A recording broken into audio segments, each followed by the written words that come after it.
Hello everyone, welcome to my channel. कैसे हैं आप सब? उम्मीद है आप सब बहुत अच्छे होंगे, मस्त होंगे। जैसा कि आप जानते हैं हम क्या पढ़ रहे हैं इस समय? धातु अधातु, मेटल एंड नॉन मेटल। तो धातु को मैंने पढ़ा दिया, अधातु को भी थोड़ा बहुत पढ़ा दिया है, लेकिन इन धातु और अधातु चैप्टर से संबंधित कुछ और भी टॉपिक है, जैसे सक्रियता श्रेणी, वो भी मैंने कवर करा दिया। आज हम जानेंगे धातु और अधातुओं के बीच अभिक्रिया के बारे में जानेंगे। फिर ये जो धातु होते हैं उनका निष्कर्षण कैसे करते हैं उनके बारे में पढ़ेंगे। उसके बाद फिर जो आपका धातु के जो निष्कर्षण से संबंधित बहुत सारे विधियां हैं उनके बारे में भी हम आज डिस्कस करेंगे। तो आइए शुरू करते हैं आज का टॉपिक। तो सबसे पहले आएगा क्या आपका? धातुओं एवं अधातुओं के बीच अभिक्रिया। क्या आएगा? धातु एवं अधातुओं के बीच अभिक्रिया।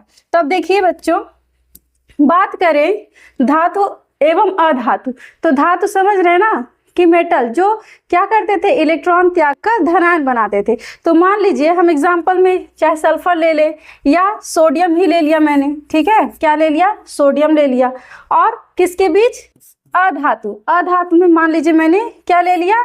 Cl2 ले लिया, ठीक है, क्लोरीन ले लिया। तो इन दोनों की जब अभिक्रिया करवाएंगे तो क्या बन जाएगा? फलस्वरूप NaCl, ठीक है, NaCl बनेगा। तो उसी प्रकार आप यहाँ पे देख लीजिए, मैंने एग्जांपल लिया, क्या है? सल्फर है और ऑक्सीजन है, मतलब क्या बन रहा है? Sulphur dioxide. तो जो इनके बीच जो ये अभिक्रिया कर रहे हैं, मतलब धातु और अधातु के बीच जो अभिक्रिया हो रही है, इसी को हम बोलते हैं क्या? ये अभिक्रिया करके क्या बनाते हैं? आयनिक यौगिक बनाते हैं। मतलब धातु और अधातु सामान्यतः एक दूसरे के साथ रासायनिक अभिक्रिया करके क्या बनाते हैं? यौगिक बनाते हैं, जिसे हम क्या बोलते हैं? आयनिक यौगिक। क्या बोलेंगे? आयनिक यौगिक। मतलब जो ये यौगिक बन रहे हैं इनको हम क्या बोलेंगे? एक प्रकार का आयनिक यौगिक। क्योंकि जैसे जो आप लवण बोलते हैं, तो लवण भी आपका क्या है? एक प्रकार का आयनिक यौगिक है। क्योंकि अब आयनिक यौगिक कैसे? मान लीजिए इस NaCl को हम ब्रेक डाउन कर रहे हैं, तो ये आयन इनके दिख रहे हैं ना, तो ये क्या है? एक प्रकार के आयनिक यौगिक हैं। अब देखिए, इन्हीं आयनिक यौगिक के बीच में जो बॉन्ड बन रहे हैं, इन्हीं को बोलते हैं आयनिक बॉन्ड। क्या बोलेंगे? आयनिक बॉन्ड, या बोलते हैं आयनिक बंध बोलते हैं, ठीक है। तो अब धातु एवं अधातुओं के बीच अभिक्रिया आपको समझ में आ गई होगी। हमको तो नहीं लगता अब आपको कोई दिक्कत होगा, कि बस इतना ध्यान रखिएगा, धातु और अधातु दोनों के बीच अभिक्रिया करा देना। कोई भी आप धातु ले लीजिए, मैग्नीशियम ले लीजिए, ठीक है, सोडियम ले लीजिए, कैल्शियम ले लीजिए, कुछ भी ले लीजिए। फिर आप एक अधातु ले लीजिए, ऑक्सीजन ले सकते हैं, क्लोरीन ले सकते हैं, ठीक है, इनकी क्रिया करवा देंगे। मान लीजिए मैग्नीशियम का कराएंगे तो मैग्नीशियम ऑक्साइड बन जाएगा, ठीक है। ऐसे ही आप सोडियम का लेंगे, Cl से करवाएंगे तो सोडियम क्लोराइड बन जाएगा। सल्फर ले लिए, ऑक्सीजन से क्रिया करवाए तो आपका सल्फर डाइऑक्साइड। और इन्हीं को ही हम बोलते हैं क्या? आयनिक यौगिक, ठीक है। क्या बोलेंगे? आयनिक यौगिक। तो आई होप आपको आयनिक यौगिक अच्छे से समझ में आ गया होगा। अब देखिए, इसमें कुछ तत्वों के इलेक्ट्रॉनिक विन्यास दिए गए हैं, जैसे इसलिए मैंने इसको बताया है कि जैसे आयनिक यौगिक अगर हमको बनाना है तो हम कैसे बनाते हैं। जैसे सपोज दैट हम एकदम सिंपल सा एक एग्जांपल ले लेते हैं NaCl का, जो आप सबसे बेस्ट है सोडियम क्लोराइड का। तो सोडियम क्लोराइड में देखिए आपका एक आएगा सोडियम। तो बात करें सोडियम का, तो देखिए पहले जो ये इलेक्ट्रॉनिक विन्यास हम कैसे करते हैं। मान लीजिए ये कुछ कोश दिए जाते हैं, कुछ कक्ष होते हैं, ठीक है, जिसमें हमारे इलेक्ट्रॉन क्या करते हैं? मतलब मूवमेंट करते हैं। इलेक्ट्रॉन क्या करते हैं? घूमते रहते हैं। तो मान लीजिए हमको किसी का भी सोडियम का ही अगर हमको चार्ट बनाना है, तो सबसे पहले ये जान लीजिए, सबसे भीतरी वाले कोष को हम क्या बोलते हैं? K बोलते हैं, ठीक है। फिर इसके अंदर वाले कोष को बोलते हैं L, फिर इसके बाद आता है M और N, ठीक है। तो इसी में हम इलेक्ट्रॉन को, मतलब इलेक्ट्रॉन की संख्या भरते हैं। तो सबसे पहले वाले कोष में जो आपका K कोष होता है, उसमें याद रखिएगा, उसमें कभी भी 2 इलेक्ट्रॉन से ज्यादा आप नहीं भर सकते हैं। जैसे मान लीजिए हमको सोडियम का एग्जाम्पल लेना है, ठीक है, तो सोडियम का परमाणु क्रमांक कितना है? 11 है। तो सबसे पहले वाले कोष में आप सिर्फ और सिर्फ कितना इलेक्ट्रॉन दर्शा सकते हैं? सिर्फ 2 इलेक्ट्रॉन। मतलब के लिए रूल है, के में आपका हमेशा सिर्फ 2 इलेक्ट्रॉन भरे रहेंगे, तब वो स्टेबल कहलाएगा। मतलब ये क्या है, एक तरह से स्थिर है, ठीक है। फिर आएंगे एल में। एल में देखिए मैक्सिमम कितने इलेक्ट्रॉन होने चाहिए? 8 इलेक्ट्रॉन होने चाहिए। तो अभी भी इनके पास 2 अभी माइनस हुआ है, अभी भी इनके पास इलेक्ट्रॉन बचे हैं। तो अब इसके बाद कितने होंगे? 8। 2 2 4 5 6 7 1 8, ठीक है। कितने इलेक्ट्रॉन, यानी कि यल वाले यल वाले कोष में आपके कितने इलेक्ट्रॉन हो गए? 8 हो गए। अभी भी देखिए बेटा, अभी कितना इलेक्ट्रॉन बच रहा है? अभी आपका 1 इलेक्ट्रॉन बच रहा है, ठीक है। इसके लिए तो अगर आप इसके लिए चार्ट बनाएंगे, मतलब इसमें अगर इलेक्ट्रॉन भरेंगे तो ये लास्ट मतलब यम वाले कोष में उसके कितने इलेक्ट्रॉन आएंगे? 1। लेकिन इसमें भी 8 हो सकते हैं, इसके बाद भी 8 हो सकते हैं, ठीक है। तो इनकी संख्या जो बढ़ती है कैसे होती है? 8 18 16, मतलब 8 हो गया, 16 हो गया, 32 हो गया, ऐसे बढ़ते जाते हैं। लेकिन अगर आपको नहीं आ रहा है तो सिंपल से समझिए कि अगर 2 है, 2 के बाद 8 होना चाहिए तो वो स्टेबल है। लेकिन 8 के बाद फिर 2 आएगा तो वो स्टेबल नहीं होता, स्थिर नहीं होता। तो जैसे ये मान लीजिए सोडियम का मैंने बना दिया, इसी तरह से अगर आप बनाना चाहें किसका, चलिए पोटेशियम का बना देते हैं। मान लीजिए हम बना लेते हैं पोटेशियम का, ठीक है। तो इसको पहले हटा दें।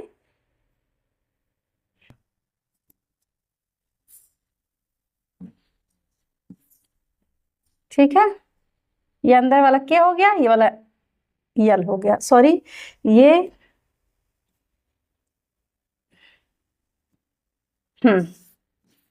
आपका अंदर वाला क्या है? के है, और ये वाला एल है, ठीक है। हम किसका बनाने जा रहे हैं? मान लीजिए पोटेशियम का हमको बनाना है। अब देखिए पोटेशियम का परमाणु क्रमांक कितना है? 19 है। तो 19 के लिए अब देखिए सबसे पहले वाले कोष में कितना आपका इलेक्ट्रॉन होना चाहिए? 2 होना चाहिए, ठीक है। आप यहाँ पे देखिए 2 हो गया। फिर एल वाले में आपका कितना आ जाएगा? 8 आ जाएगा। तो 1 2 3 4 5 6 7 8, ठीक है। फिर इसी प्रकार आप देखिएगा यम वाले में यहाँ भी 8 है। 1 2 3 4 5 6 7 8, ठीक है। अगर इलेक्ट्रॉन बिंदु के द्वारा अगर आपको किसी तत्व को दर्शाने के लिए कहेगा तो आप इसी प्रकार दर्शाएंगे, ठीक है। और लास्ट में कितना है? फिर आपका एन वाले कोष में कितना इलेक्ट्रॉन बच रहा है? 1 बच रहा है, ठीक है। अब यही जो 1 इलेक्ट्रॉन जो अनस्टेबल होते हैं, यही क्या करते हैं? शेयरिंग करते हैं। तो ये आपके कुछ तत्वों के इलेक्ट्रॉनिक विन्यास दिए गए थे, और जिसका मैंने आपको उसका इलेक्ट्रॉन बिंदु से उनका क्या किया? संरचना भी बता दिया कि कैसे कैसे उनकी संरचना बनती है। अब आते हैं आयनिक बंध, या उसी को बोलते हैं विद्युत संयोजक बंध। क्या बोलते हैं? आयनिक बंध बोलते हैं या विद्युत संयोजन बंध बोलते हैं। तो आयनिक बंध अभी कैसे बन रहा था बेटा? जब धातु और अधातु आपस में क्रिया कर रहे थे तो क्या बन रहा था? आयनिक यौगिक। उन्हीं आयनिक यौगिक में जो बंध बन रहे थे, बॉन्ड, जिसके द्वारा वो जुड़ रहे थे एक दूसरे से, जिसके द्वारा वो अटैच हो रहे थे जिस बंध के द्वारा, उसी को बोलते हैं आयनिक बंध, या फिर बोलते हैं विद्युत संयोजन बंध। मतलब जिसके संयोजन से बन रहे हैं उसी को बोलेंगे विद्युत संयोजन बंध। तो वे बंध जो असमान तत्वों के मध्य इलेक्ट्रॉन के स्थानांतरण द्वारा बनते हैं, आयनिक बंध या विद्युत संयोजन बंध कहलाते हैं। जैसे एग्जाम्पल में दिया है कैल्शियम क्लोराइड के अणु, ठीक है। कैल्शियम क्लोराइड के अणु का बनना। और देखिए अब मान लीजिए कैल्शियम क्लोराइड के अणु का बनना हो गया, तो पहले आप सिंपल सा NaCl का एग्जाम्पल देखिए, क्योंकि वो थोड़ा और आसान हो जाएगा आपके लिए समझना। मान लीजिए आपका NaCl की बात करें तो सोडियम में देखेंगे, सोडियम में कितना था आपका? उसका परमाणु क्रमांक कितना था बेटा? सोडियम का 11 और क्लोरीन का कितना था? 17 होता है, ठीक है। अब इनका जब हम इलेक्ट्रॉन बिंदु द्वारा इनकी संरचना जब बनाएंगे, ठीक है, तो अब इसमें क्या करेंगे? इनके इलेक्ट्रॉन का डिस्ट्रीब्यूशन करेंगे, मतलब बांटेंगे। तो सबसे पहले इस वाले कोष में 2 इलेक्ट्रॉन थे, ठीक है। इसके बाद 8 आ रहे थे, 6 7 8 थे, ठीक है। अब बचा कितना? 1 बचा। अब इनके लास्ट कोष में कितना इलेक्ट्रॉन बच रहा है? 1 बच रहा है। फिर ऐसे ही सेम क्लोरीन के केस में था। क्लोरीन में पहले 2, फिर 8 हो गए, फिर लास्ट में कितना बच रहा था 7, 1 2 3 4 5 6 7। अब देखिए इनके पास एक है, तो इस बाहरी वाले कोष में एक इलेक्ट्रॉन प्रेजेंट है, तो क्या है एक तरह से अनस्टेबल है, मतलब स्थिर नहीं है। लेकिन और सेम यही कंडीशन इसमें भी है, इसमें 7 है, ये भी अनस्टेबल है। तो ये क्या करते हैं, जब इनको क्या करना है, दोस्ती करना है, तो कहेंगे ना कि हम दोस्ती आपसे कब करेंगे, जब आप हमको अपना एक इलेक्ट्रॉन दे देंगे। तो ये NaCl का जो ये बाहरी वाला इलेक्ट्रॉन होता है, वो जो एक इलेक्ट्रॉन है इस क्लोरीन को दे देता है, तो ये क्या बना लेते हैं NaCl। तो इनके बीच में ये एक इलेक्ट्रॉन की शेयरिंग होती है, तो एक बॉन्ड बनता है। हमेशा याद रखिएगा, जब भी कोई पदार्थ अगर एक इलेक्ट्रॉन शेयर करेगा तो एक बॉन्ड बनेगा, 2 करेगा तो 2 बनेगा, 3 करेगा तो 3 बॉन्ड बनते हैं, मतलब ट्रिपल बॉन्ड बनते हैं। तो ये क्या करेगा, इनके बीच में ये देखिए एक बंध द्वारा ये क्या हो रहा है, जुड़ रहे हैं, तो इसी को बोलते हैं क्या, आयनिक बंध। वैसे मान लीजिए हमको जल का ही देखना है, तो इसके बीच में ठीक है इस तरह से बॉन्ड देखने को मिलेगा।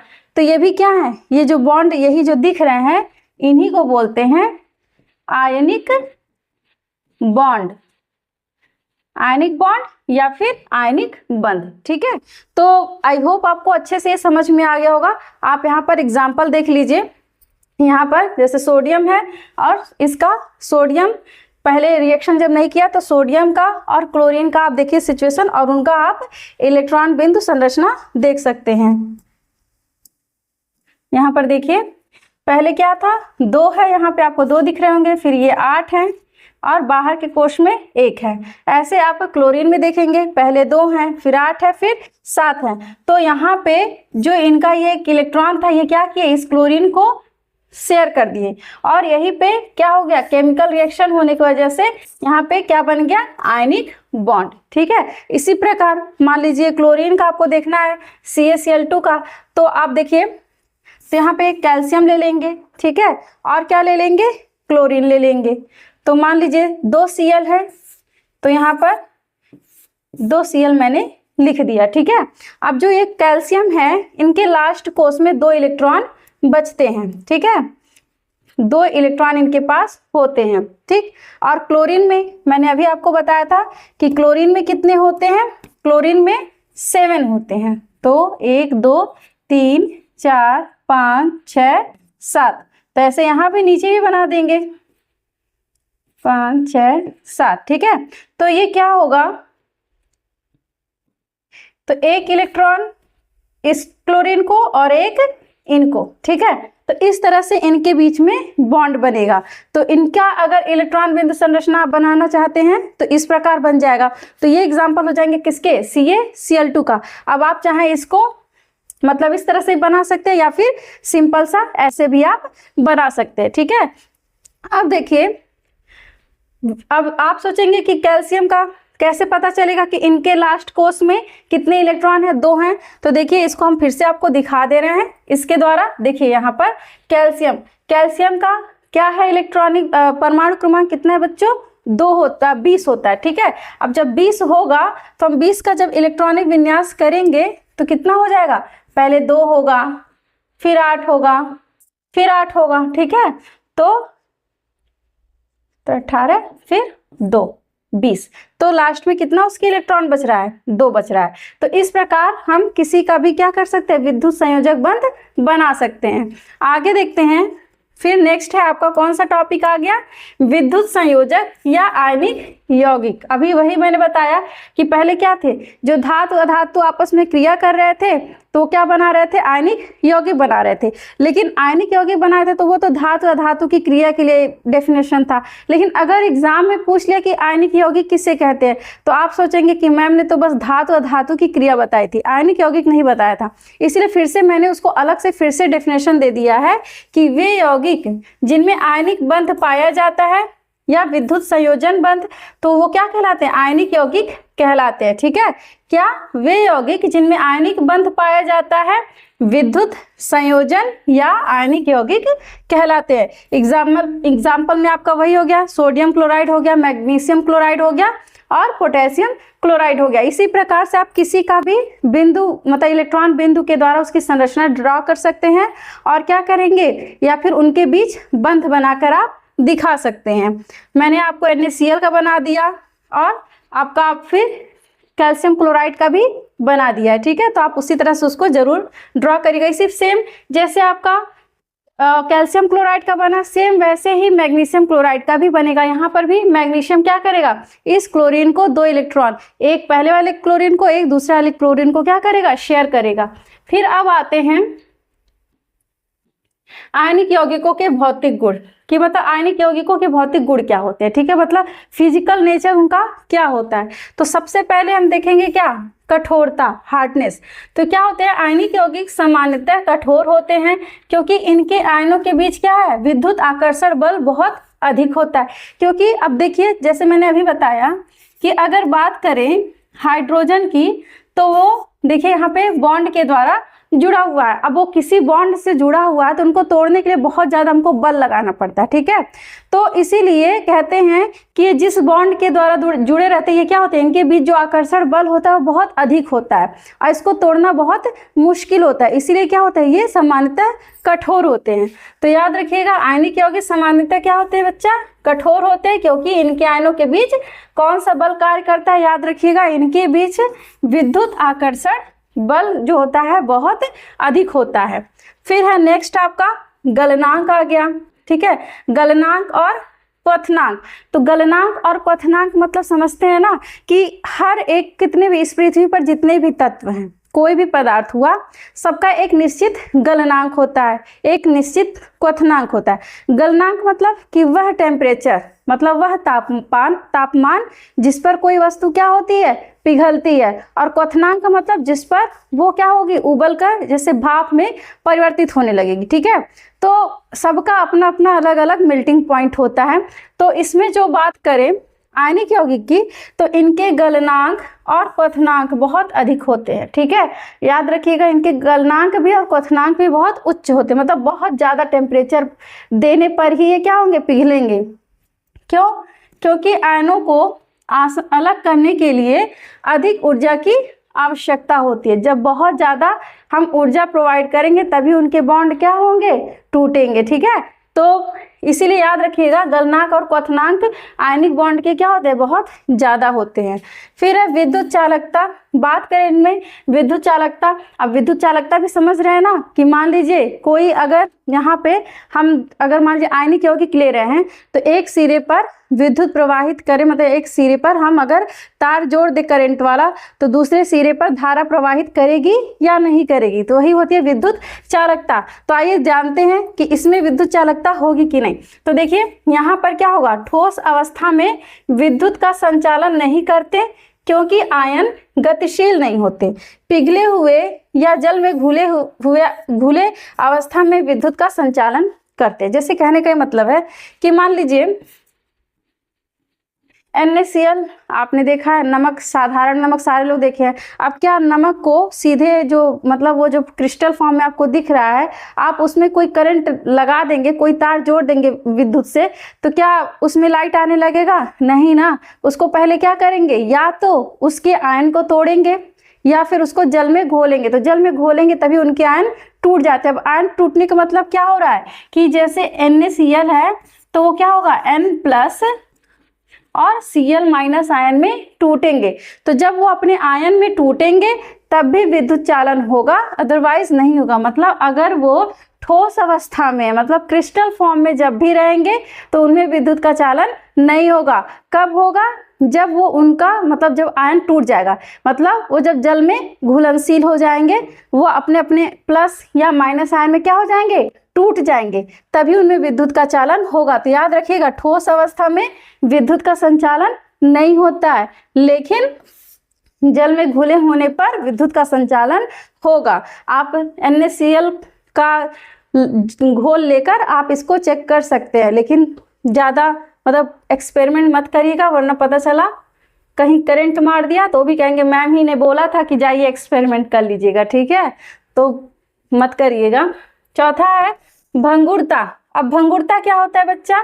भंगुरता का मतलब क्या होता है कि जैसे मान लीजिए अभी मैंने आपको बताया था ठोस में भी और आपके धातु में भी और अधातु में। तो जो धातु थे उनको जब हम पीटते थे, मतलब अगर हथौड़े से प्रहार करें या किसी भी भारी चीज से अगर उनको पीटे तो क्या होते थे, एक पतली शीट में, मतलब एक पतली से पतली चादर हम उनकी क्या कर सकते थे, बना सकते थे। और वहीं बात करते थे अधातु की, तो उसमें क्या होता था, अगर हम उस पर प्रहार करेंगे तो वो क्या होते थे, अपने छोटे छोटे पार्ट में टूट जाते थे। तो अब यही केस हमारे आयनिक यौगिक में होगा कि नहीं, क्योंकि इसमें तो दोनों के गुण हैं। तो आइए इसमें जानते हैं इसमें क्या होगा। सामान्यतः विद्युत संयोजी यौगिक बहुत अधिक भंगुर होती हैं। मतलब भंगुर होने का मतलब क्या है कि इन पे जब हम प्रहार करेंगे तो टूट जाएंगी। समझ में आया कि मान लीजिए कोई भी, जैसे मान लीजिए मैंने एग्जांपल ले लिया, ऐसे ही मान लीजिए ये आपका आयनिक यौगिक है, इस पे मैंने जब प्रहार किया तो क्या होंगे, छोटे छोटे पार्ट में टूट जाएंगे। मतलब अब क्या है, यानी कि ये किस तरह से है, ये ब्रिटलनेस है, ठीक है। फिर आते हैं नेक्स्ट, क्रिस्टलीय प्रकृति। अब इनका क्रिस्टलाइन नेचर कैसा होता है, तो ठोस अवस्था में पाए जाने वाले आयनिक यौगिक की प्रकृति क्रिस्टलीय होती है, क्योंकि यह एक निश्चित क्रम में व्यवस्थित होते हैं, है कि नहीं। अब मान लीजिए हमको इसका क्रिस्टल बनाना है तो इनका एक निश्चित क्रम है ना, ठीक है। NaCl के लिए भी ये एक निश्चित क्रम में ही व्यवस्थित होते हैं, तो इसीलिए ये क्या होते हैं, क्रिस्टलीय फॉर्म में व्यवस्थित होते हैं। क्यों? क्योंकि इनका जो क्रम होता है वो निश्चित होता है, ठीक है। तो ये हो गया आपका आयनिक यौगिक। अब आते हैं नेक्स्ट टॉपिक की तरफ, धातुओं की प्राप्ति, ठीक है। हमने धातु पढ़ लिया, ठीक है, अधातु पढ़ लिया, लेकिन ये जो धातु हैं उनकी हम प्राप्ति, उनको हम प्राप्त कैसे करते हैं। तो आप जानते हैं कि जो हमारे धातु होते हैं, जो भूपर्पटी है उसी में वो क्या होते हैं, कुछ जो होते हैं स्वतंत्र अवस्था में पाए जाते हैं, ठीक है, और कुछ क्या होते हैं, संयुक्त अवस्था में पाए जाते हैं, ठीक है। तो स्वतंत्र मतलब वो किसी के साथ उनका मिलावट नहीं रहता, वो अकेले सिंगल ही पाए जाएंगे।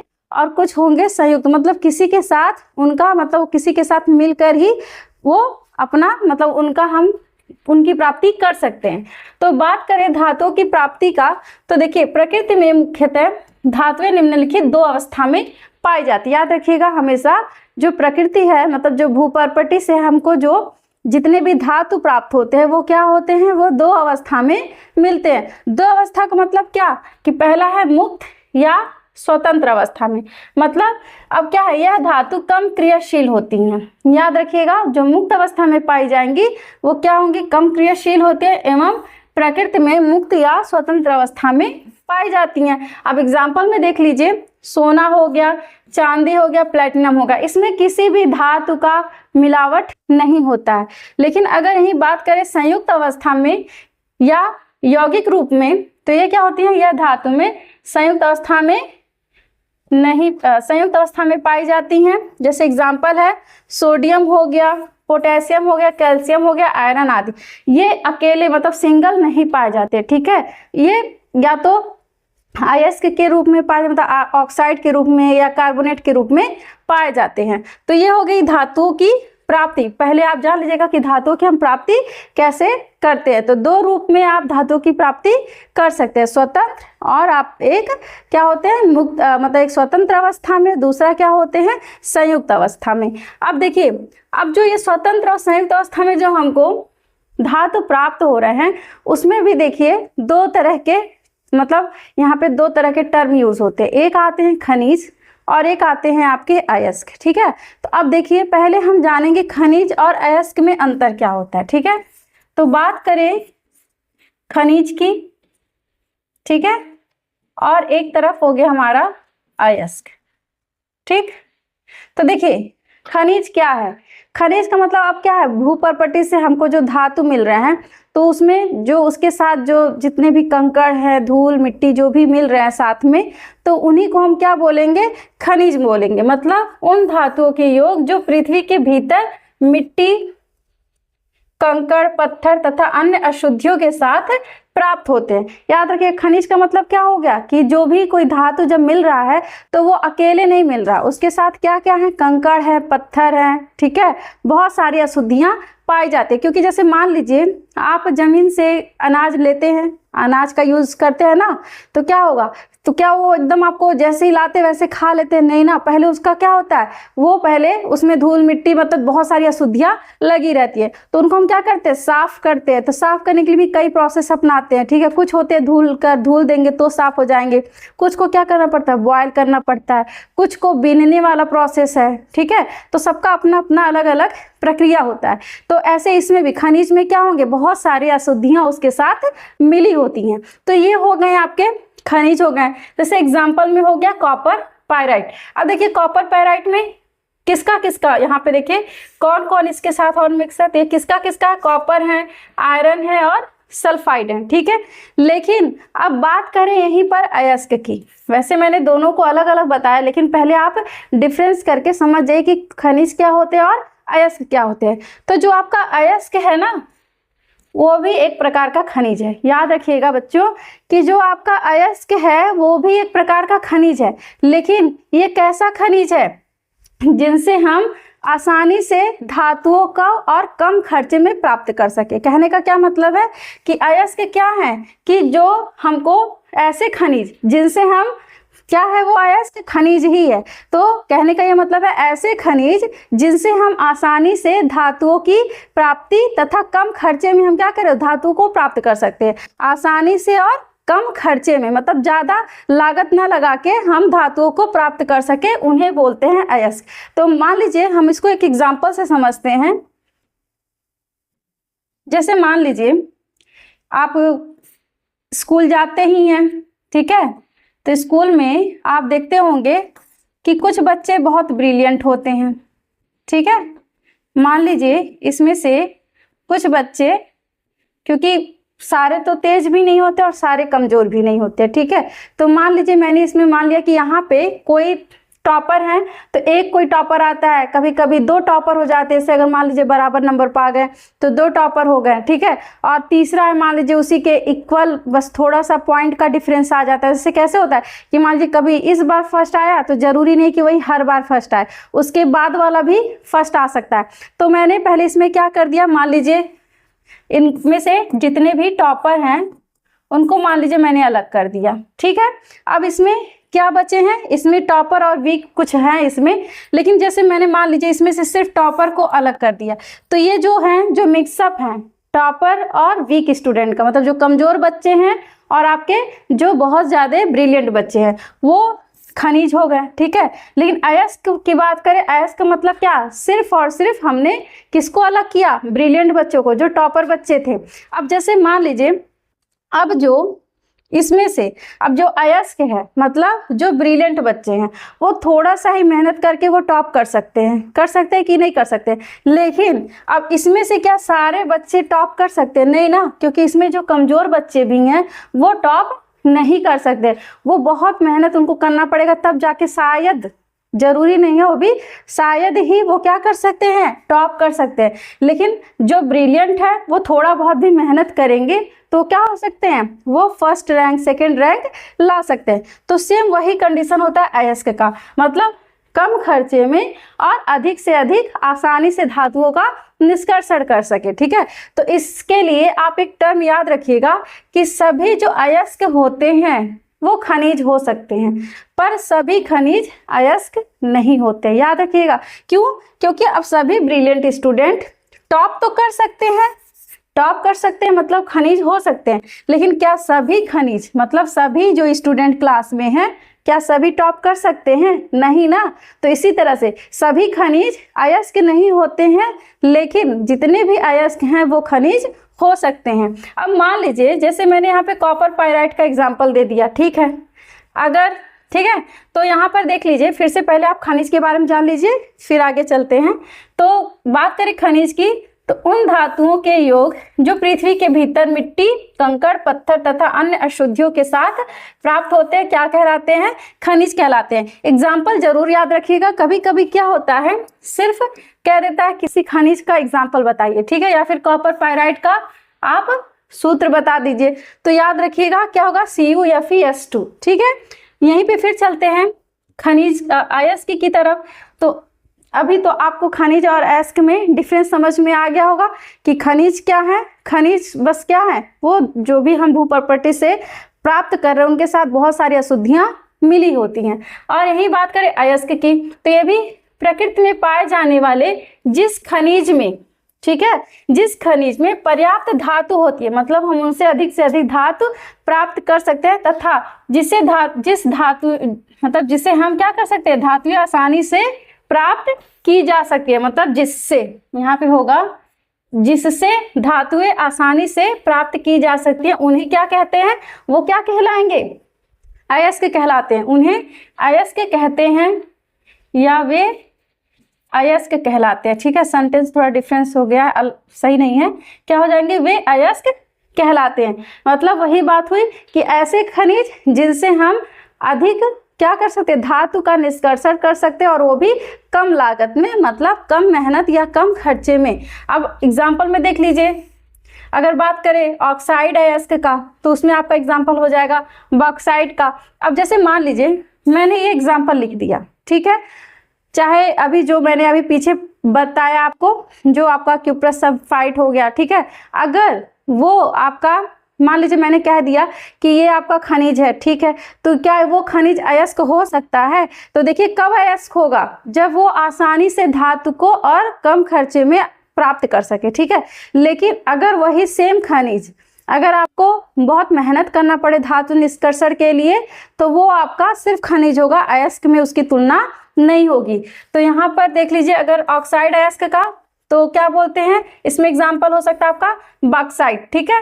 तो Al2O3 × 2H2O। देखिए सबका आप जो भी रासायनिक सूत्र है जरूर याद रखिएगा।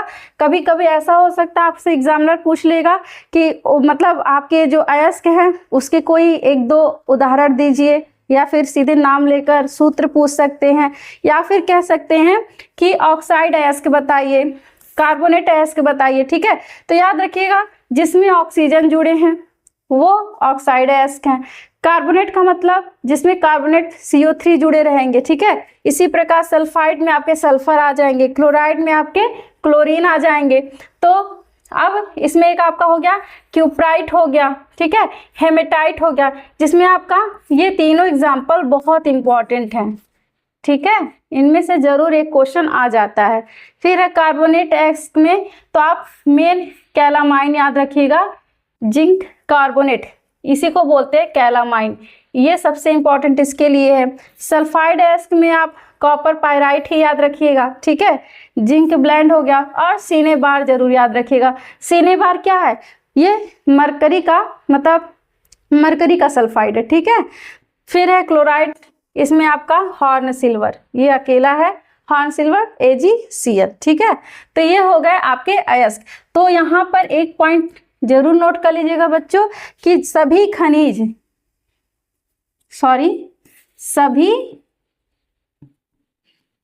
अयस्क, नोट में करके लिख लीजिएगा, सभी अयस्क क्या हो सकते हैं? सभी अयस्क खनिज हैं,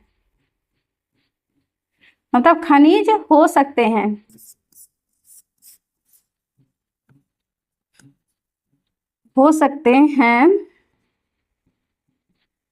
लेकिन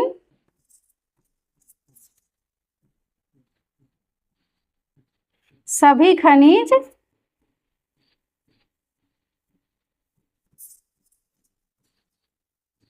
अयस्क नहीं होते, ठीक है। सभी खनिज अयस्क नहीं होते।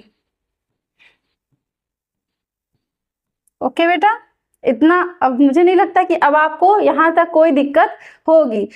तो आप जरूर नोट्स साथ साथ बनाते हुए चलिएगा, क्योंकि देखिए हम आपको पढ़ाएं या फिर आप नोट्स से पढ़े, कुछ भी करिए, लेकिन देख लीजिए हमारा काम है सिर्फ हम लोग आपको समझा सकते हैं, लेकिन मेहनत तो आप ही को करना पड़ेगा। तो ऐसा नहीं कि आप मेरा वीडियो देखिए, किसी का भी देखिए, लेकिन जहाँ से भी पढ़िए प्रॉपर नोट्स बनाइए और उसके साथ साथ आप तैयारी जरूर करते चलिए, क्योंकि एक टीचर सिर्फ आपको मार्ग दिखा सकता है, लेकिन मेहनत तो आप ही को करना पड़ेगा। ठीक है, तो अब आइए चलते हैं आगे। धातुओं का निष्कर्षण। अब देखिए धातुओं का निष्कर्षण, निष्कर्षण मतलब क्या, वही कि धातुओं की जो प्राप्ति हम करते हैं। निष्कर्षण से याद रखिएगा कि धातु को प्राप्त करना, क्या, धातु को प्राप्त करना, इसी को बोलते हैं निष्कर्षण।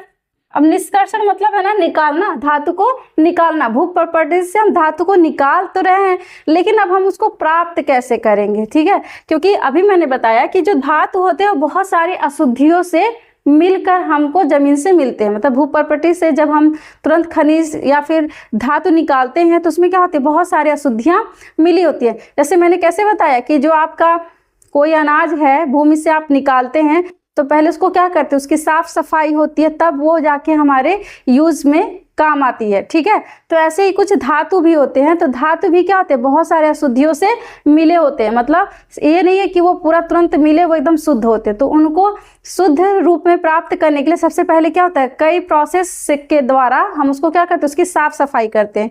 क्योंकि बहुत सारे धातु होते हैं, सबके अलग अलग प्रकार हैं। ठीक है, क्योंकि अभी आप सक्रियता श्रेणी पढ़े थे तो उसमें क्या था, कुछ धातु बहुत सक्रिय थे और कुछ धातु मध्यम और कुछ आपके बहुत कम मतलब क्रियाशील थे। ठीक है, तो उनका निष्कर्षण भी मतलब उनकी साफ सफाई भी अलग अलग विधि से होती है, तो तब जाके हमको कहीं पे शुद्ध धातु प्राप्त होती है। तो यही चीज है आपका क्या, धातुओं का निष्कर्षण।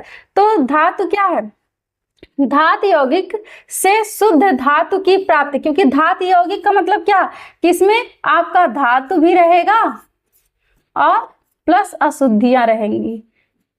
धातु यौगिक मतलब समझ रहे हैं ना बेटा, धातु यौगिक का मतलब कि धातु प्लस अशुद्धियां से शुद्ध धातु की प्राप्ति ही क्या कहलाता है, धातु का निष्कर्षण कहलाता है। ठीक है, अब देखिए अभिक्रियाशीलता के आधार पर धातुओं को निम्नलिखित 3 वर्गों में वर्गीकृत किया गया। तो 3 वर्गों में तो वर्गीकृत किया गया, क्यों, क्योंकि सबका निष्कर्षण भी हम अलग अलग विधि से करेंगे। जैसे अब यहाँ पर मैंने आपको बताया था कि अगर आप सक्रियता श्रेणी देखेंगे तो आप हाइड्रोजन जो आपका था इससे ऊपर देखेंगे तो सबसे मतलब ऊपर क्रियाशील धातु थी। तो जैसे जैसे हम ऊपर बढ़ेंगे तो अधिक क्रियाशील होंगी, बीच में मध्य क्रियाशील थी और हाइड्रोजन के नीचे सबसे कम क्रियाशील या फिर अक्रिय थी या तो कम क्रियाशील थी। ठीक है, तो उसी के बेसिस पे हम धातुओं को अलग अलग प्रकार से उनका निष्कर्षण करते हैं।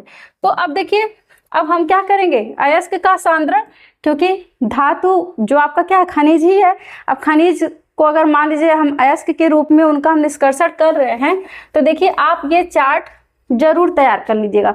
क्योंकि अगर आपको ये चार्ट समझ में आ गया तो समझ लीजिए आपको टोटल मतलब लॉन्ग क्वेश्चन मतलब लॉन्ग अगर इसके बारे में नहीं भी लिखेंगे तो इस चार्ट से ही आपको मैक्सिमम क्वेश्चन आपके सॉल्व हो जाएंगे। ठीक है, और ये एग्जाम में जरूर आता है, बहुत इंपॉर्टेंट है ये। अक्सर हर एग्जाम में जितनी बार भी बोर्ड का पेपर होता है ये जरूर पूछेगा। मान लीजिए पूरा नहीं पूछेगा तो इसमें से कोई ना कोई एक, चाहे आपका उच्च अभिक्रियाशील से पूछ लेगा या मध्यम से पूछ लेगा या निम्न से पूछ लेगा। ठीक है, तो आइए इस चार्ट को पहले हम समझते हैं कि देखिए मान लीजिए आपका अयस्क है, तो अयस्क का जब हम सांद्रण करते हैं तो अभी मैंने बताया कि अभिक्रियाशीलता के आधार पर हम जितने भी तत्व हैं उनको हम क्या किए, मतलब धातुओं को 3 भागों में बांट दिए। सबसे पहले आपका आ गया उच्च अभिक्रियाशील धातुएं, फिर मध्यम, उसके बाद निम्न मतलब जो सबसे कम क्रियाशील होंगी।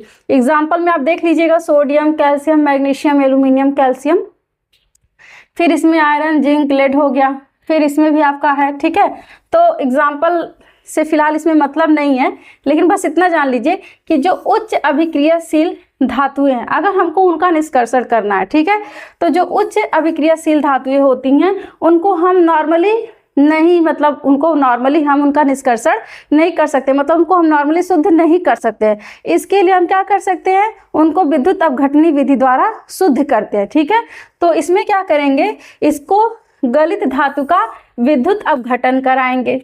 ठीक है, अब जब इनका विद्युत अपघटन करेंगे तब जाके हमको शुद्ध धातु प्राप्त होते हैं। ठीक है, अभी हम इसको पूरा डिटेल में पढ़ेंगे, बस इतना जान लीजिए कि अभिक्रिया जो उच्च अभिक्रियाशील धातु होती हैं उनका किस तरह से अपघटन कराते हैं, उनका जब निष्कर्षण करेंगे तो गलित धातु का क्या करेंगे, विद्युत अपघटन कराते हैं।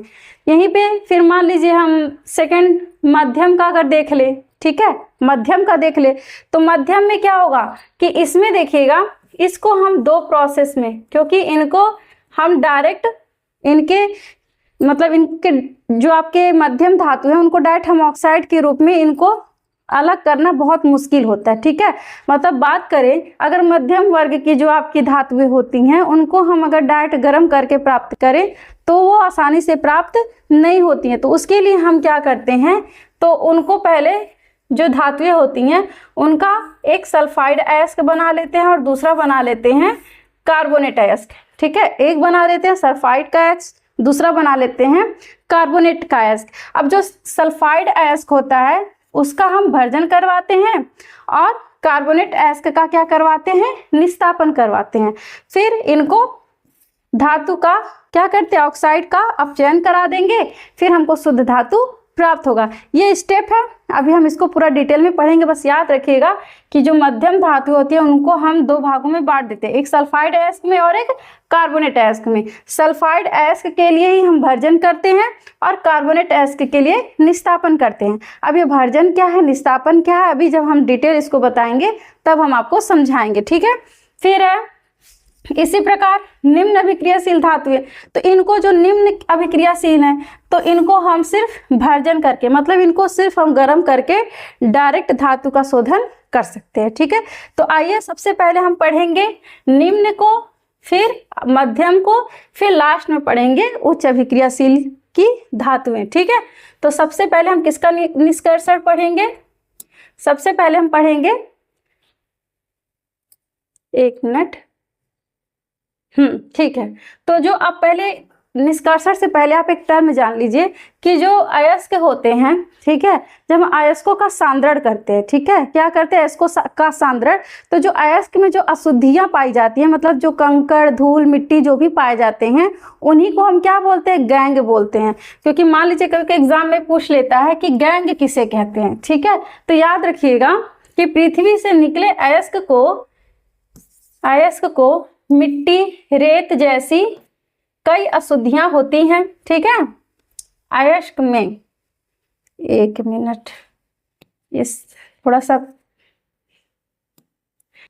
पृथ्वी से निकले अयस्क में मिट्टी रेत जैसी कई अशुद्धियां होती है जिन्हें हम क्या बोलते हैं, गैंग बोलते हैं, या इसी को अघात्री बोलते हैं। ठीक है, क्या बोल सकते हैं, गैंग बोलते हैं और अघात्री। तो याद रखिएगा कि गैंग का मतलब क्या हो गया बेटा, गैंग का मतलब क्या हो गया कि धातु लिखिए, या फिर आप लिख सकते हैं अयस्क, धातु मत लिखिए, अयस्क ही लिख लीजिए। ठीक है, तो अयस्क में जो अशुद्धियां हैं, ठीक है, अशुद्धियां लिख लीजिए, धूल मिट्टी कंकड़ पत्थर कुछ भी लिख सकते हैं। तो सब तो क्या है, सिंपल सा टर्म उनके लिए हम दे सकते हैं, अशुद्धियां। ठीक है, उसी को क्या बोलेंगे, गैंग बोलेंगे। ठीक है, देखिए आप डिटेल नोट्स जरूर बनाइए, लेकिन आपको कॉर्नर में एक शॉर्ट नोट जरूर लिख लेना चाहिए कि मेन एग्जाम टाइम में अगर मान लीजिए आपको पूरा ज़्यादा पढ़ने का टाइम नहीं है तो सिर्फ रिवीजन के पर्पस से कि बस इतना समझिए गैंग मतलब क्या होता है, ऐसे शॉर्टकट में आप लोग नोट्स जरूर बना लिया करिए। ठीक है, तो यहाँ पर देखिए, अब जो धातु के निष्कर्षण में पहले हम क्या करेंगे, धातु के निष्कर्षण में पूर्व अयस्क में क्या करेंगे, अशुद्धियों को हटाना अति आवश्यक होता है। ठीक है, सबसे पहले हम क्या करेंगे, अशुद्धियों को हटाएंगे।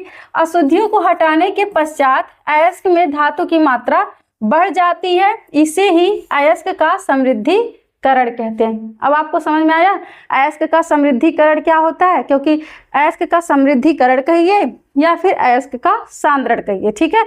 तो समझ में आया कि सांद्रण या समृद्धिकरण क्या है, कि मतलब जो आपके अयस्क हैं उनमें जो अशुद्धियां पाई जाती हैं उसको बोलते हैं गैंग।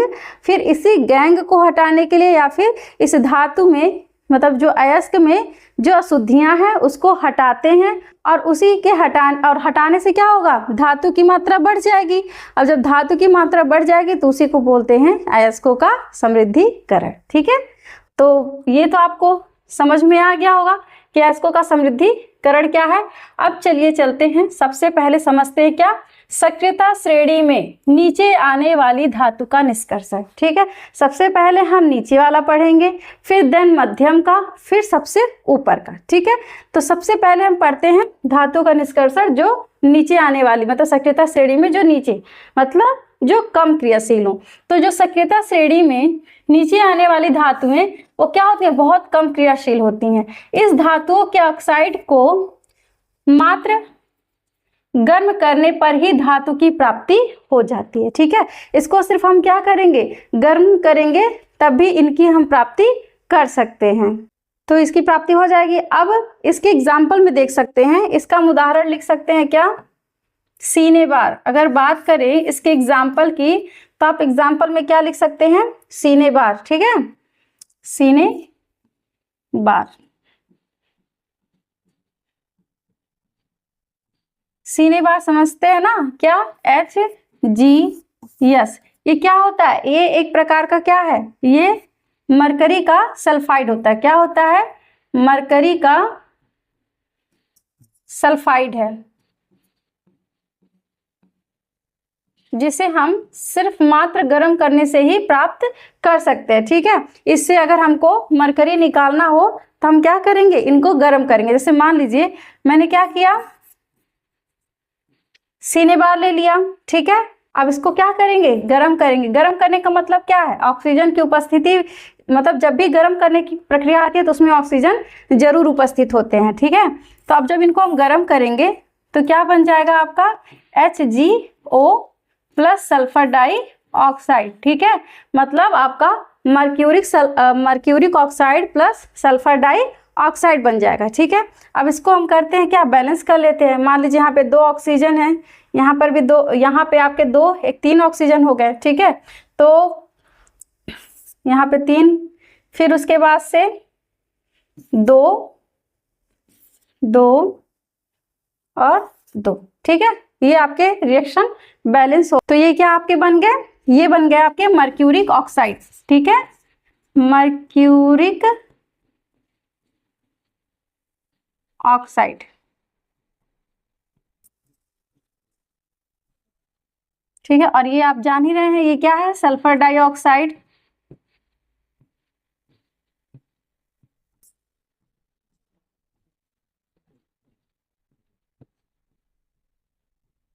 ठीक है। ये क्या हो गया आपके सल्फर डाइऑक्साइड। और ये आप जान ही रहे हैं क्या है, सीने बार है आपका। तो सीने बार को सिर्फ हम क्या किए, गर्म किए, ठीक है।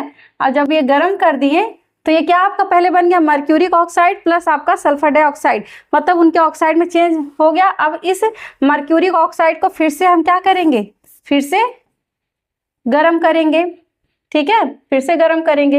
अब आप सोचेंगे कि हम यहाँ पर क्यों ऑक्सीजन नहीं ले लिए, क्योंकि यहाँ पर देखिए ऑलरेडी ऑक्सीजन की उपस्थिति है, ठीक है। जब इसको हम फिर से जब गर्म करेंगे तो ये हमारा मतलब जो आपका मरकरी और प्लस आपका ऑक्सीजन में क्या होगा, बदल जाएगा। तो ये आपका शुद्ध फॉर्म में देखिए ये आपके जो धातु होते हैं, धातु का निष्कर्षण हो गया। तो ये किस प्रकार का निष्कर्षण है, जो सक्रियता श्रेणी में जो आपके कम क्रियाशील धातु होते हैं। तो आप उदाहरण जरूर लिखिएगा कि एग्जाम्पल में आप ले लेंगे सीने बार का, और उसका आप क्या करेंगे, उसको गर्म करेंगे। तो जब गर्म करेंगे तो आपका mercuric oxide plus sulphur dioxide बनेगा, और आपका फिर इसी मर्क्यूरिक ऑक्साइड को फिर से हम जब गर्म करेंगे तो क्या आपका बन जाएगा, मरकरी। यहाँ पर ये जो धातु है मरकरी या पारा जिसको बोलते हैं, ये आपका क्या हो जाएगा, अलग हो जाएगा, ठीक है। तो आपको आई होप ये वाला मतलब आपको जो सक्रियता श्रेणी में जो सबसे कम क्रियाशील धातु हैं उनका निष्कर्षण आपको समझ में आ गया होगा। और देखिए बेटा, यहाँ पर आप लोग एक टर्म में कंफ्यूज होते होंगे। एक टर्म आता है आपका मर्क्यूरस, मर्क्यूरस, और एक आता है मर्क्यूरिक। ठीक है, मर्क्यूरिक। तो देखिए मर्क्यूरस जब आपका Hg पे +1 चार्ज हो, ठीक है, जब एक आयन होगा तो उसको हम बोलेंगे मर्क्यूरस। ठीक है, लेकिन अगर यहीं पर Hg पर जब दो आपके आवेश हो, दो धन आवेश हो, तो उसको बोलेंगे मर्क्यूरिक। तो आई होप अब आपको ये अच्छे से समझ में आ गया होगा। चलिए अब आगे चलते हैं नेक्स्ट की तरफ। दूसरा है आपका सक्रियता श्रेणी के मध्य में स्थित धातुओं का निष्कर्षण। मैंने नीचे का बता दिया, मतलब कम क्रियाशील धातु का निष्कर्षण मैंने बता दिया। अब हम जानेंगे क्या मध्यम में, और मध्यम में मैंने बताया था कि इनके निष्कर्षण को मतलब सामान्य गर्म करके प्राप्त करना बहुत मुश्किल होता है। इसीलिए पहले वो क्या करते हैं, हम उस अयस्क का क्या करते हैं, एक सल्फाइड में और एक कार्बोनेट में उनको क्या करते हैं, बांट देते हैं। ठीक है, तो सक्रियता श्रेणी के मध्य में स्थित धातु हैं जैसे आयरन हो गए, जिंक हो गए, लेड, कॉपर आदि की अभिक्रियाशीलता क्या होती है, मध्यम होती है, मतलब कम होती है, न ज्यादा ना ही बहुत कम। प्रकृति में यह प्रायः सल्फाइड या कार्बोनेट के रूप में पाई जाती हैं। सल्फाइड या कार्बोनेट की तुलना में धातु को उसके ऑक्साइड से प्राप्त करना अधिक आसान होता है। तो सबसे पहले हम क्या करेंगे, उनको ऑक्साइड में फिर चेंज करेंगे। ठीक है, तो सबसे पहले तो देखिए, अतः सल्फाइड अयस्क को भर्जन विधि द्वारा तथा कार्बोनेट अयस्क को निस्तापन विधि द्वारा हम क्या करते हैं, पहले उनको ऑक्साइड में बदल देते हैं। ठीक है, मतलब हम क्या करते हैं, प्राप्त करते हैं। तो आइए जानते हैं सबसे पहले कि भर्जन क्या होता है और आपका निस्तापन क्या होता है। तो भर्जन क्या है, भर्जन हम सल्फाइड अयस्क के लिए करते हैं। तो याद रखिएगा, बस दोनों में कॉमन डिफरेंस क्या होता है, जो आपकी भर्जन की प्रोसेस होते हैं इसमें भी हम गर्म करते हैं धातु को, मतलब अयस्क को, और निस्तापन में भी करेंगे। लेकिन बस इसमें क्या होगा, इसमें वायु की उपस्थिति में, मतलब ऑक्सीजन की क्या होगी, उपस्थिति में हम गर्म करेंगे, मतलब इसमें ऑक्सीजन पर्याप्त रहेगा।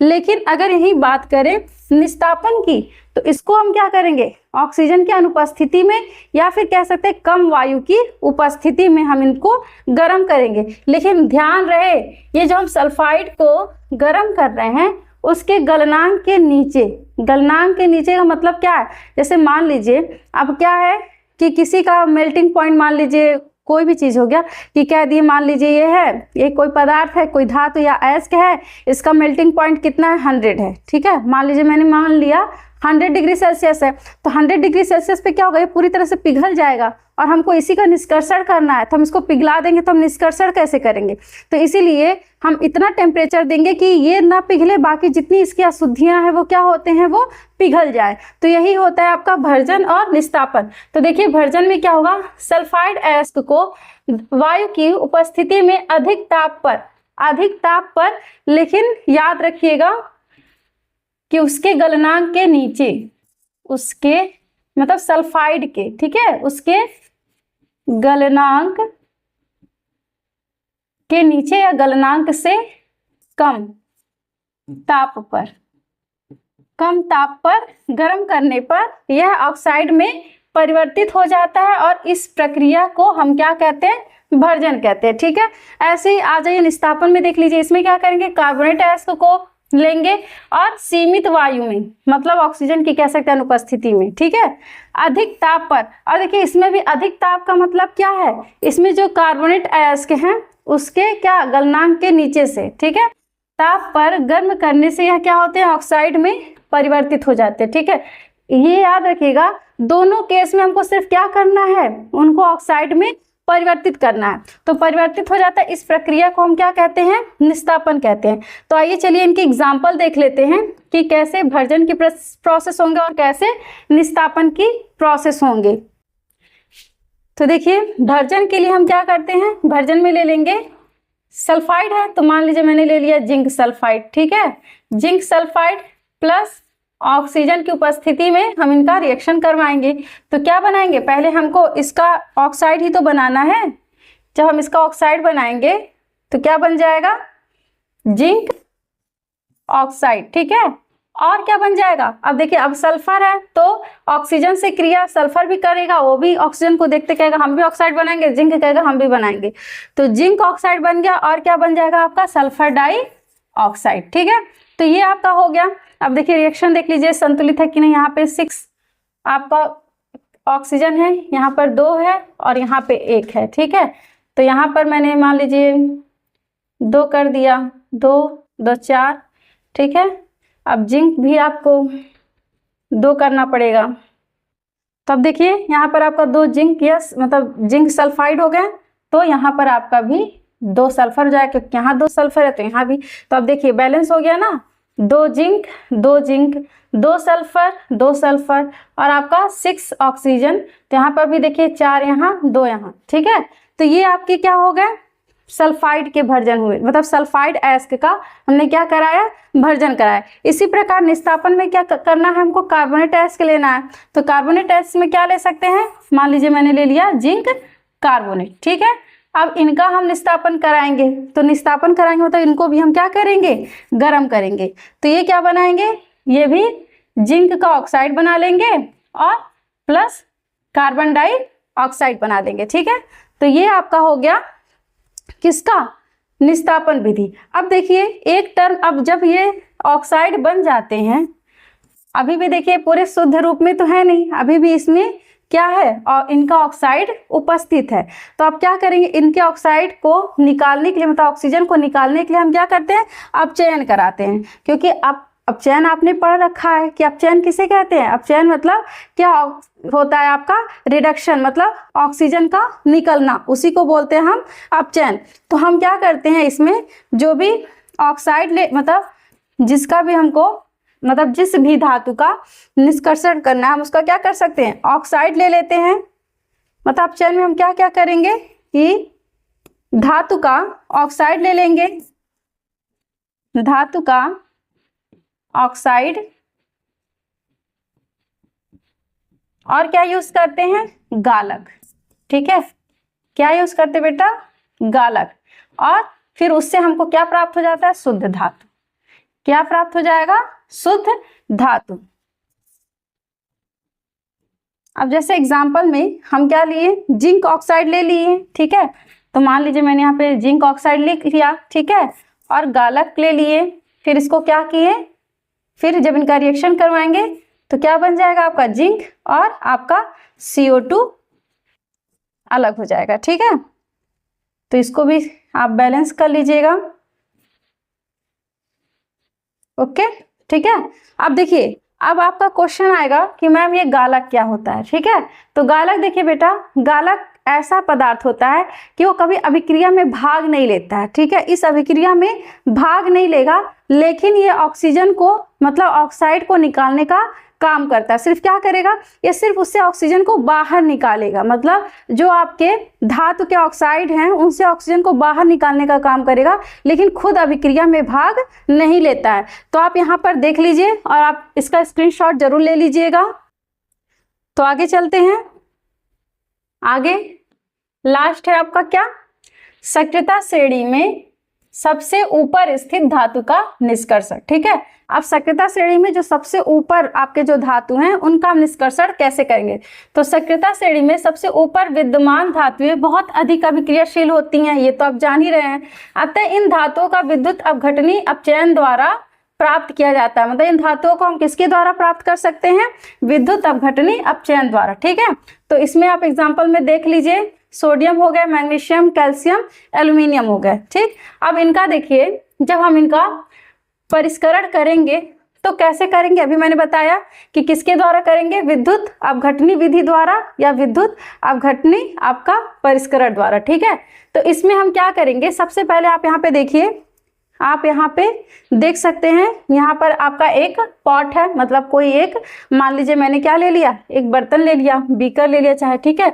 उसमें हमने 2 छड़ लगा दिए, ठीक है। एक आपका है एनोड के रूप में और दूसरा है आपका कैथोड के रूप में। ठीक है, तो हमको देखिए अब फिर इस पॉट में ये जो आपको बर्तन दिख रहा है, इसमें हम उसी धातु का विलयन लेते हैं जिस धातु का हमको निष्कर्षण करना रहता है। याद रखिएगा कि इसमें कौन सा विलयन यूज करते हैं, जिस धातु को हमको शुद्ध रूप में प्राप्त करना है। ठीक है, तो अब क्या करेंगे, अब देखिए जो एनोड है उस पर हमेशा अशुद्ध तांबा लगा रहेगा और कैथोड पर क्या होगा, शुद्ध तांबा लगा रहेगा। अब देखिए कैसे इनकी विधि है। पहले क्या करेंगे, जो अशुद्ध धातु को एनोड तथा शुद्ध धातु की पतली परत को कैथोड बनाया जाता है। धातु के लवण का उपयोग विद्युत अपघटन के रूप में होता है। धातु का लवण का मतलब क्या, कि हमको जिस धातु को शुद्ध रूप में प्राप्त करना है उसी धातु का हम विलयन लेते हैं, मतलब उसी धातु का लवण लेते हैं। अब क्या करेंगे, फिर विद्युत अपघटन से क्या करेंगे, धारा प्रवाहित करेंगे। देखिए यहाँ पर बैटरी लगी हुई है, यहाँ से क्या किया जा रहा है, धारा प्रवाहित की जा रही है। ठीक है, तो धारा प्रवाहित किए जाने पर क्या होगा, एनोड पर स्थित अशुद्ध धातु विद्युत अपघट्य में घुल जाती हैं। ठीक है, जितनी भी अशुद्धियां होंगी वो क्या करेंगी, पहले इस विद्युत अपघट्य में घुल जाएंगी। इतनी ही मात्रा में शुद्ध धातु विद्युत अपघटन से कैथोड पर निक्षेपित होने लगती है। ठीक है, इसी पर क्या होंगी, निक्षेपित होने लगेंगी। विलेय अशुद्धियां विलयन में चली जाती हैं, जबकि अविलेय अशुद्धियां एनोड तली पर निक्षेपित हो जाती है, यानी कि इसके तली पर बैठ जाती हैं। और जो ये निक्षेपित होती है तली पर, इसी को हम बोलते हैं एनोड पंख। क्या बोलते हैं, इन अशुद्धियों को ही बोलते हैं एनोड पंख। मतलब कह सकते हैं एनोड का मतलब कीचड़ हो सकता है। ठीक है, तो इसको बोलते हैं एनोड पंख।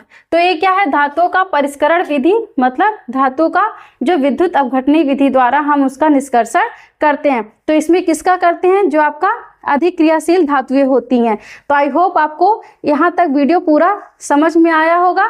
तो आज के लिए बस इतना ही, धन्यवाद।